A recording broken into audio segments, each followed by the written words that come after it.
তুমি বিশ্বাস করো না, এই শব্দটা না আমার সামনে উচ্চারণ করবে না। যাও এখান থেকে, যাবো না, যাও। যাবো না। প্রীতি শোনো আমার কথাটা শোনো। কি হয়েছে এটা কি? নিজের বন্ধুর মুখ থেকে শেষবারের মতো কিছু শুনতে চাও? পল্লবী সায়নের যেন কিছু না হয়।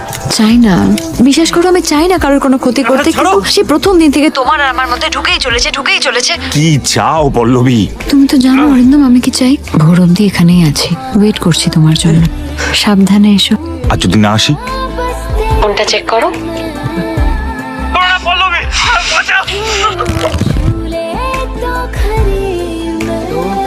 সায়ন কোথায় পল্লবী? আরে কেন সায়ন স্যারকে নিয়ে টেনশন করছো? বলছি তো ঠিক আছে। দেখো পল্লবী, তুমি আমায় ডেকেছো বলে আমি এখানে এসেছি, নইলে আমার মিথিলার সাথে থাকার। বারবার আমাকে রাগানোর জন্য মিথিলা করো, তাই না? কি করছি আমরা এখানে, কি করছি? ভবিষ্যতের প্ল্যানিং। গুড মর্নিং মামুনি। মর্নিং। সকাল সকাল এত আর্জেন্সি? খুব দরকারে পড়ে তোমার কাছে এলাম। বাবার অভ্যেসটাই পেয়েছিস, দরকার না পড়লে সে